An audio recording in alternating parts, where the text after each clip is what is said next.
what I do with my class time? Well, I simply use it better because now I can do some practical case studies where I can deliver my experience, and the students can benefit from both my teaching experience because I'm choosing some typical cases where I know the students used to fail, and also from my practical programming experience because I can give advice and I answer questions and we can go more in depth.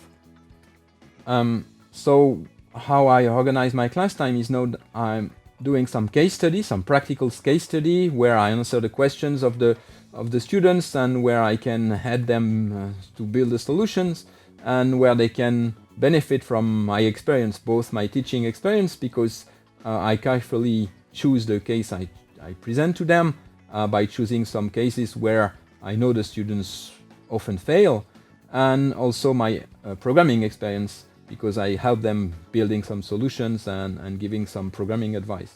And then the rest of the class is exactly the same regarding the practice, but of course they first have to watch the lecture home. So the way a learning week is organized now is it starts from here. The students first have to watch the video home, then they come to the auditorium to do a interactive case study with me, and then the rest is as it used to be. They go to the programming classrooms with the assistants and myself also to do some exercises, and then they continue their exercise home. What I should emphasize also is that the students have access to quizzes, in-video quizzes and outside video quizzes, so that they can check the way they acquire the learning material they should know. Why did I keep in-class lectures? There are three main reasons why I decided to keep some in-class contact and in the auditorium lecturing somehow and case studies more precisely. The first reason is because the targeted audience through the MOOC, which is more open than only the EPFL students, is a bit wider. So we decided to go a bit further with our own students in the class. The second reason is that the students, and especially first-year students, which arrived at EPFL, they really ask for a class in the fellowship sense. They really need to the social aspect of learning.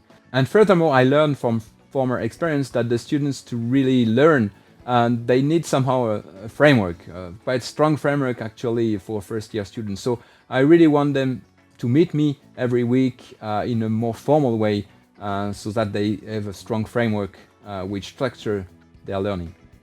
Well, I'm not so sure I understand the question. What they have to do during class time is listen. Well, it's a bit more interactive, of course. They have to come with questions. I ask them to come with questions, ask questions, and to interact about the things I'm telling them about the case study. And sometimes I'm introducing willingly some errors to test the reaction and to see if they react. But I didn't really design some activities for them. They have a lot to do by themselves in the quizzes, in the exercise session. So there is nothing really where they have actually to participate in. I mean, to do some practice in the class.